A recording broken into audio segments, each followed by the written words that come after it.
Hi, welcome to TaiKai presents Dolphin Quest panel on Intro to Retro and Import Video Game Collecting. We are super excited to be here, as this is the first time we've participated in anything with TaiKai. So yeah, hey, first time's usually the most exciting. So yeah. We have a lot of stuff to go over and very little time to do it, so let's hit it. Alright, well, first we'll have the link to their website in our description, and just a note, we are from New Jersey, and this con does normally take place in Alaska, but with the power of the internet, we are here, transcending time zones. So, yeah, like Brandon said, let's get into it. We'll first start out with introductions. You can go first if you want. Right. So yeah, I'm Brandon, and I very much enjoy pretty much like most types of video games, I'd say. I grew up mostly on PlayStation. The PlayStation 1 was my very first video game console. And since then, I've grown to like a whole bunch of other things. But yeah, so I currently do some collecting for PlayStation 1. I've slowed down a little bit just because of the, bubble that's going on right now. But besides that, if I see a good deal, I try to snag it. Yeah, we'll definitely get into that. My name's Eve. I've been playing PC games, specifically Wolfenstein and Doom, since I was 5. But my first, my own kind of console was actually the Game Boy Color. I got that for first grade. Yeah, well, in first grade. So make sure you don't forget your Game Boy. Yeah.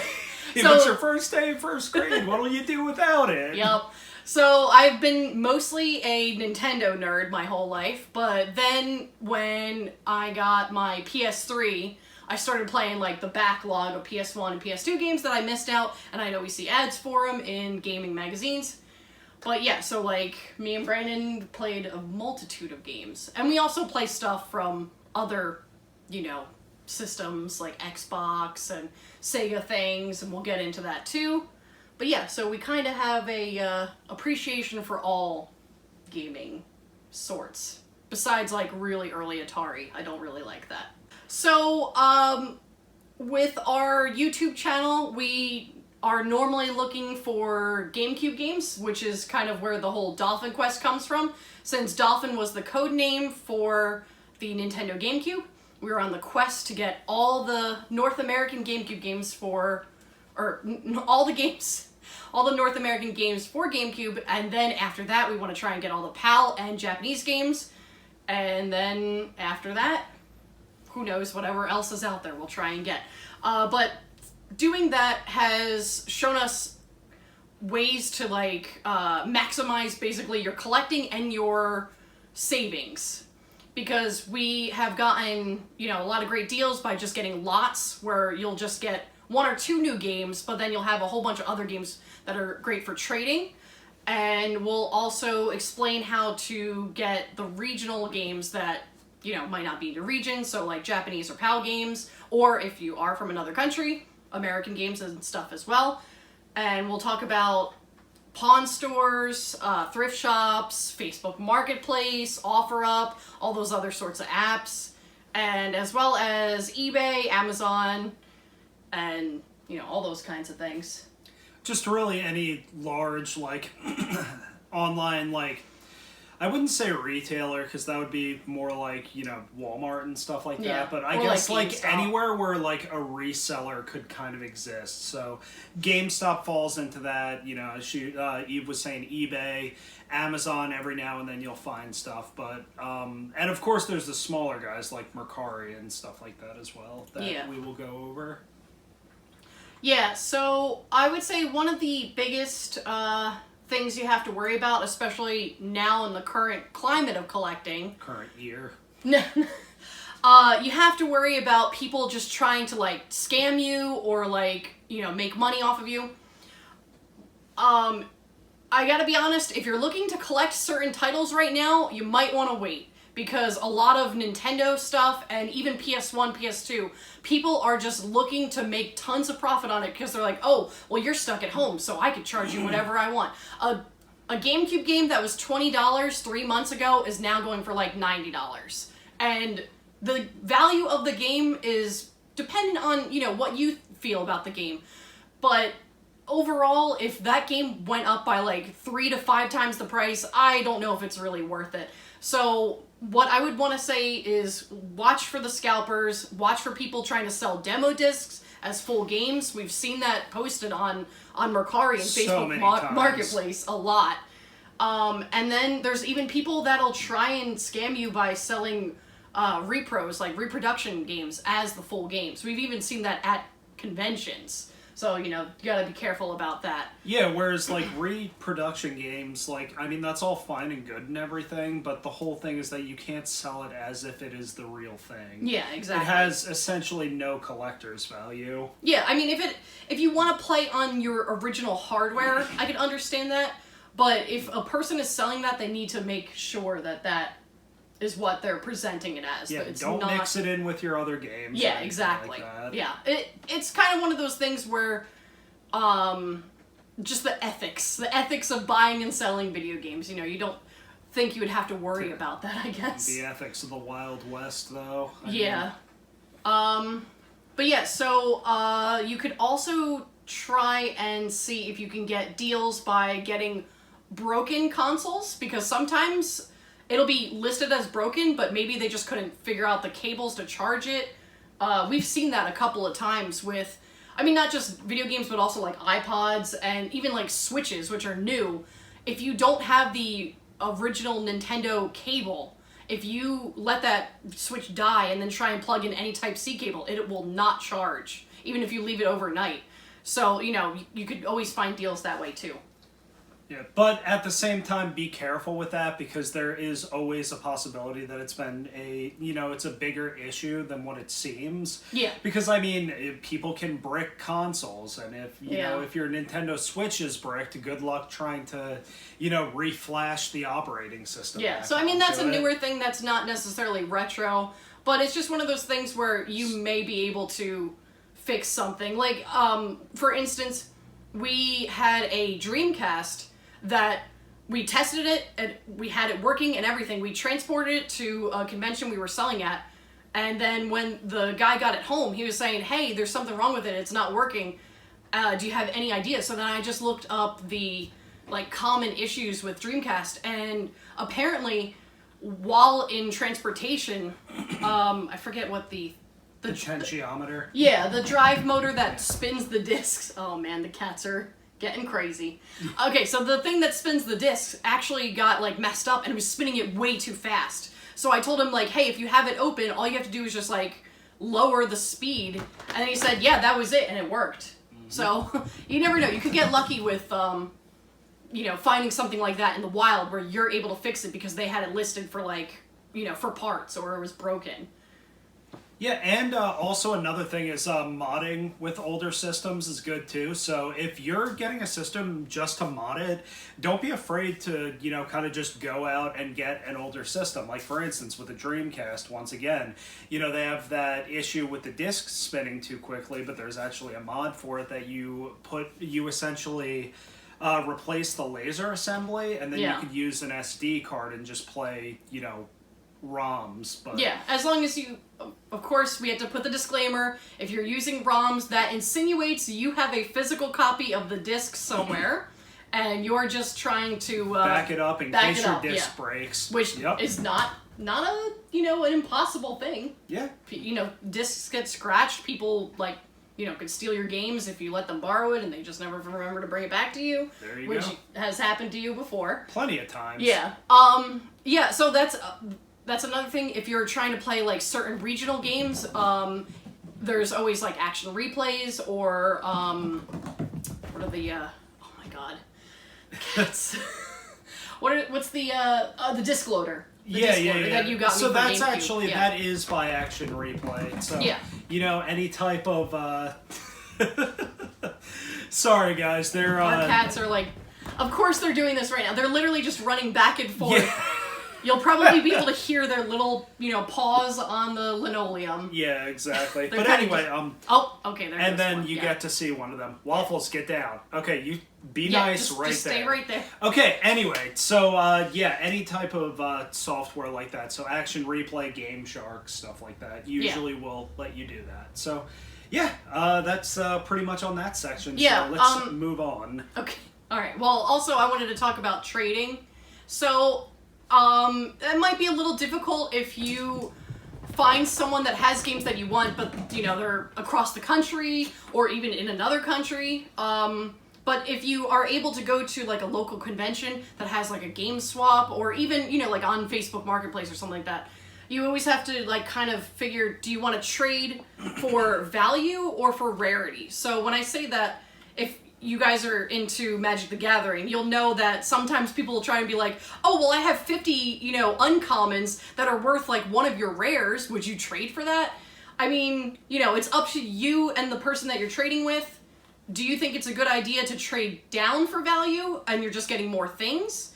Or do you think you should hold on to your game and then try and trade one for one, maybe even for like another systems games or something like that? So that's always something to think about too when you're doing game collecting. So another thing you want to look for is support networks. So Facebook groups, fan pages, Reddit subs, even like, just old school forums like NeoGAF or V. Sometimes those forums can have like, really good networks for trading like really obscure stuff. So like I don't know if you can see, but of course, probably not because now there's a cat in the way. But I have a couple of like really obscure systems like the Tiger Electronics R-Zone. Which is actually right here. I will Yeah. pick this up to show you. So it's like a very, if anyone's a Dragon Ball Z fan, where, which I'm sure at least one person watching this when it comes time will be. But essentially, you got your controller here, and you have your headset, which... it goes over top. Yes. Yeah. Yeah, I don't know. I'm not going to be able to put it on. My head's really big, but... Yeah, it goes over... Oh, wait. I remember now. Yeah, there you go. Over top like this. So it essentially just kind of sits on your head. Yeah, it's basically like a VR scouter looking thing. Yeah, exactly. But yeah, a Dragon Ball Z game for that would have been cool, but I don't think they ever made the most one. expensive game for that is actually a Panzer Dragoon game, Really? surprisingly. Okay. Yeah. So we have kind of some obscure stuff because I wanted to get into collecting more varied things than just like your generic Nintendo, Sony, Sega, Microsoft.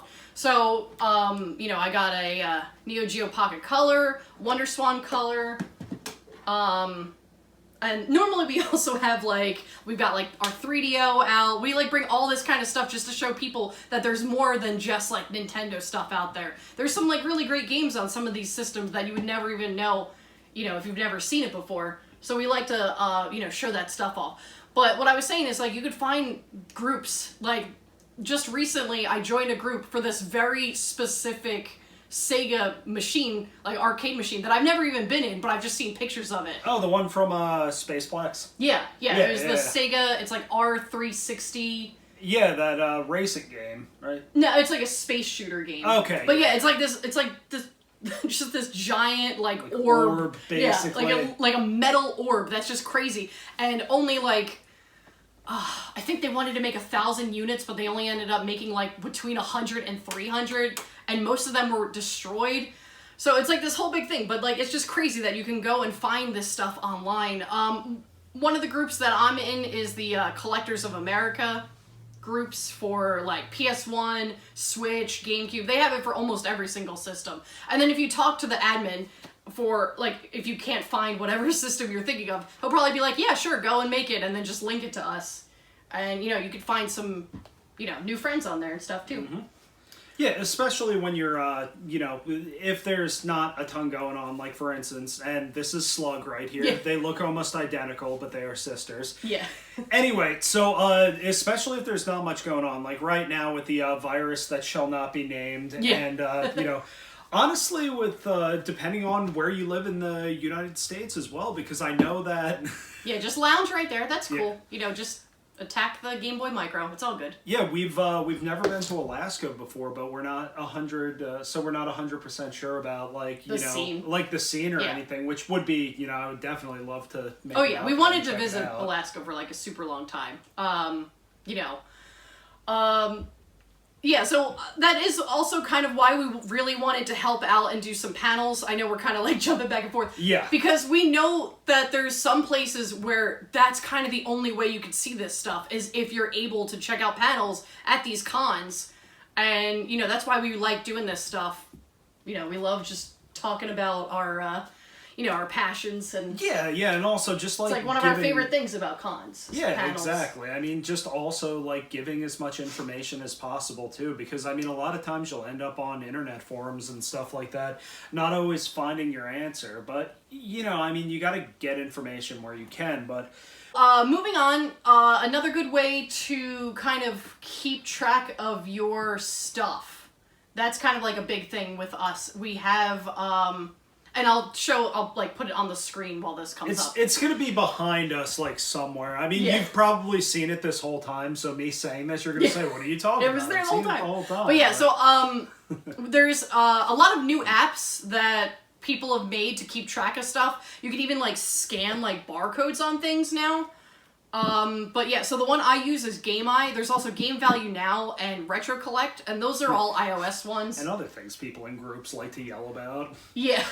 Yeah, some people are like, oh, well, you can't use price charting because that's not up to date, even though if you look at it, it'll have the most recent stuff. But my favorite is GameEye because it's updated every single time there's a sale on eBay and on Amazon. So it gives you a good average between that. Because sometimes people will be like, hey, check out this game that I got off of Amazon. It said it was disc only, but it came with everything. So that's just, you know, a nice little surprise that you can get there.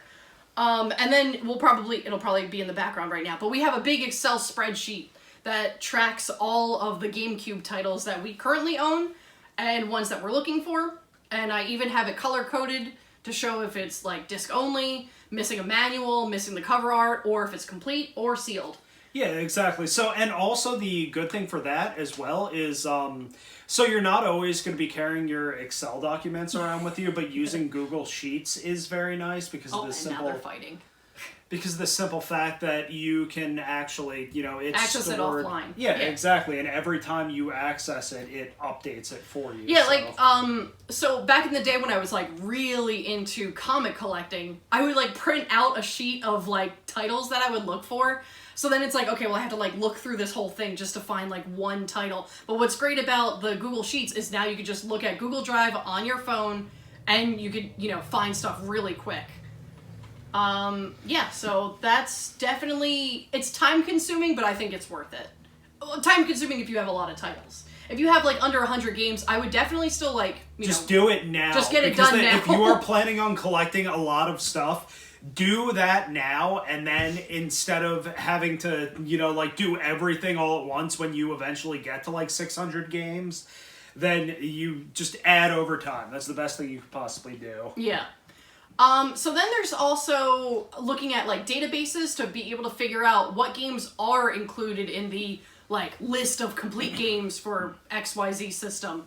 So I normally just use Wikipedia because that has everything on there. Now, it gets a little tricky for systems that have online, like, you know, games that were just in the online store. So even, like, with Dreamcast, there was, like, games you could download online.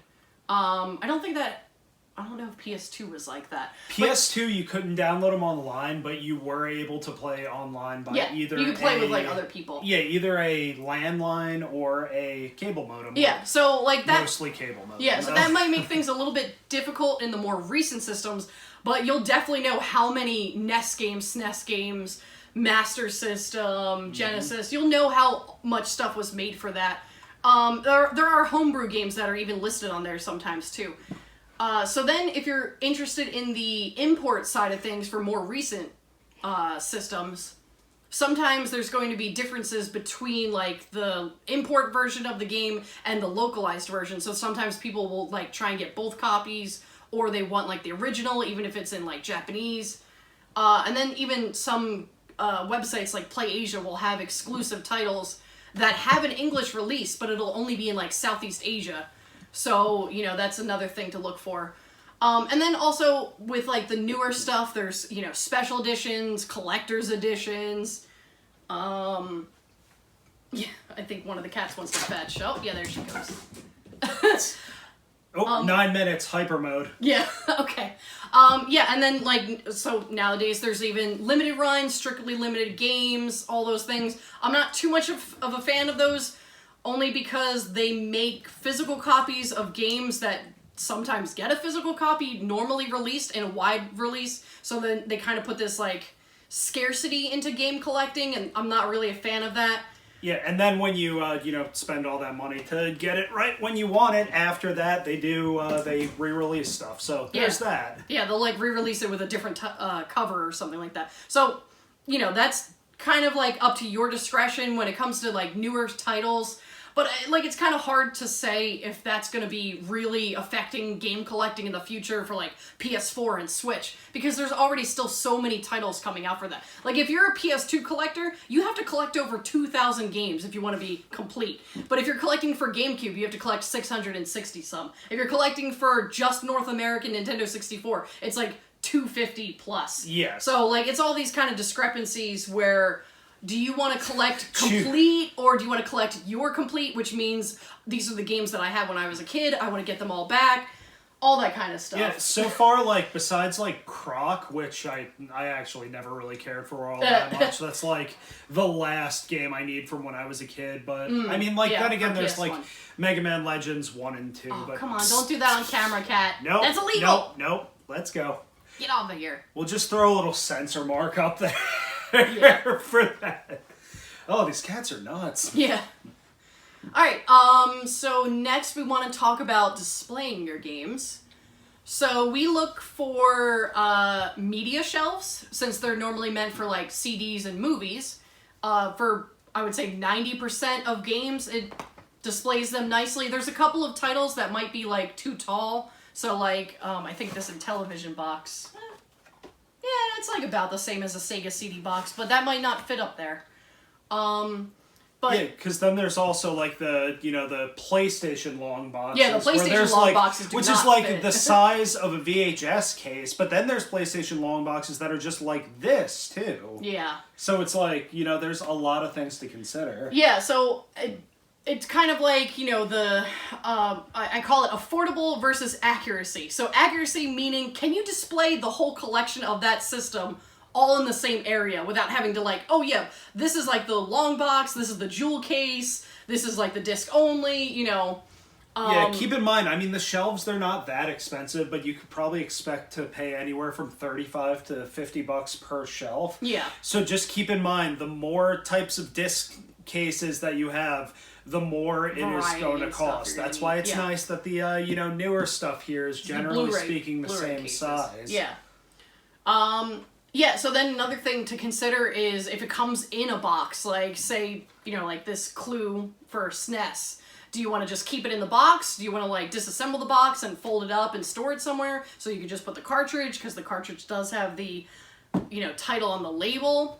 Those are things you got to consider. I would definitely say make sure you keep all the boxes, because I had plenty of Game Boy Color games that would be worth way more now if I still had the boxes, but my parents told me to throw them out, because why would I need boxes? You have a nice little case where you can put all your games. Little did we know. Yeah, exactly. Yeah, so now everyone's in this mindset of, oh, we opened up a brand new console, I better keep that box. 20 years from now, you never know. I mean, it's always a possibility. I mean, there are certain games that are out for, like, PS4 and stuff now that, like, I'm literally interested. I don't want 20 years to pass that quickly, but, in just 20 years, I really want to see which games, like... And then I'm like, oh, wow, I bought this from a thrift store, and I actually held on to it this time. Yeah. Not like younger Brandon, where, went to Funko Land and turned all of my PlayStation stuff in to buy Metal Gear Solid 2 Sons of Liberty action figures. Wah, wah. Anyway. Yeah. 4 minutes, 40 seconds. Go, I know. Well, you're the one who's talking there. Okay, another thing to consider is, do you get graded, or games graded? So do you have, like, old school... Nintendo, Super Nintendo, sealed, boxes are, like, immaculate. Do you go get that graded, or do you want to be able to still access your games? The newest one is called WATA, and I think what they do is they'll actually take your used games, if it's, like, a really rare, like, cartridge-based game, they'll upload a copy of it and you get to play the ROM, but it's like kind of sealed in their like inventory. Get out of here. So it's like one of those things to consider if you still want to be able to access your games. I would say like if it's sealed and in immaculate condition, probably graded if it's older than like 90s. But other than that, like, people are like, oh, I need to hold on to this PS4 game, a game that's in wide release, and they're like, oh, because I'm going to get it sealed eventually. Like, that's a little much, I think. I mean, there's, like, some stuff that maybe that would work, but besides that, you know, not too much. Yeah. And then another thing to consider is, like, playing and streaming those old games. So, it's so much easier with the mini consoles. Yeah, so I know a lot of people knock the, like, PlayStation Mini and, like, even the SNES Mini because they're like, oh, well, you could have put way more games on there. You know, it's Nintendo and Sony, they make the rules, but it's nice having a HDMI out version of these old school consoles because you could still play all the games that you want to play, and there's tons of ways to get more games on there that you can look it up online. And we like doing that because it's a little bit easier because we are actually currently streaming Final Fantasy VII, the original, because Brandon played the remake, and I never finished playing the original, and I am playing it on the PlayStation Mini instead of trying to play it like on Steam or whatever.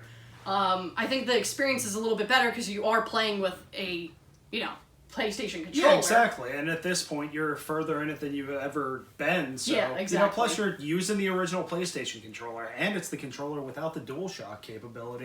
So it's like the bare bones. Oh, yeah. I just got a PlayStation in 1997 type of thing. Mm-hmm. I digress. We have about 2 minutes and 15 Stop seconds. doing the time stuff, though. Okay. Every single time you say it, it's wasting time. Okay, and then, so if you do want to play your old school consoles, I would suggest looking and seeing if they've made HDMI mods for it. There's like the Eon mod that you stick in the back of a GameCube, but it has to be a certain model because it uses like 2 of the slots. And those are a little pricey, but if you are playing on that every single day, I would say that'd probably be worth it. I just stick with a generic like RCA cable upscaler. So it's just like, you know, the red, white, yellow cables that go out. You plug it into this box. And then you plug that into the wall, and then an HDMI cable out to your TV or to your capture card. And I'd say it works probably just about the same. It might not be as crisp as some of those other proprietary upscalers, but I think it gets the job done.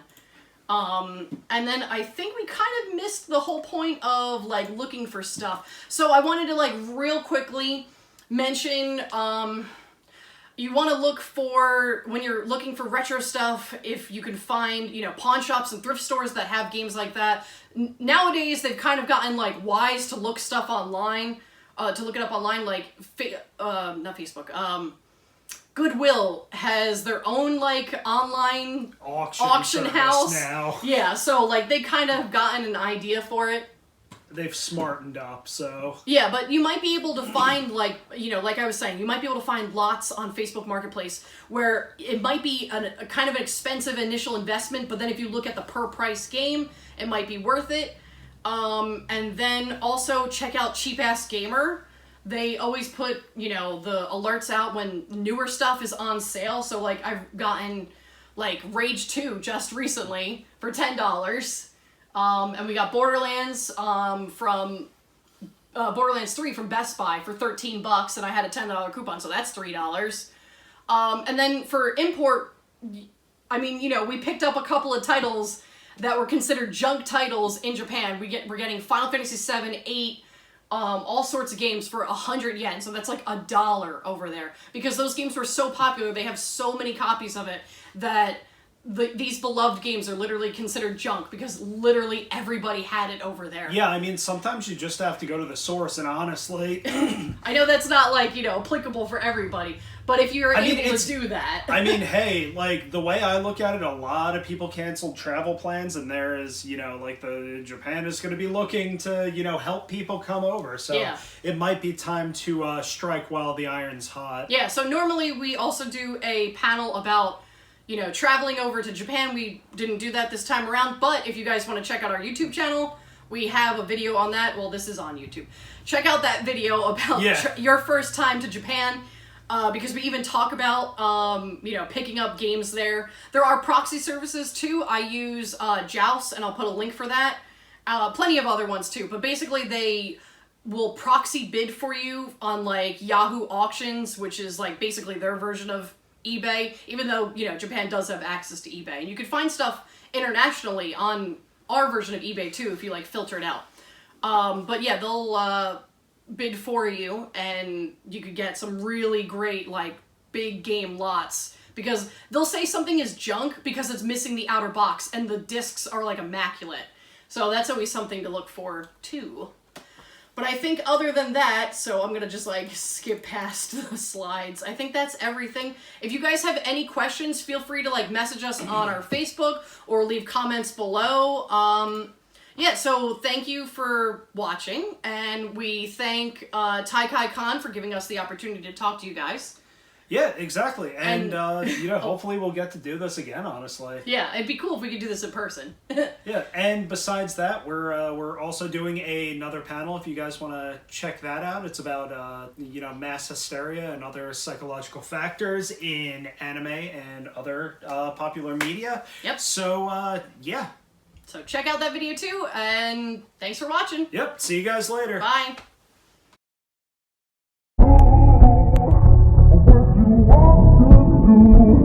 What you want to do.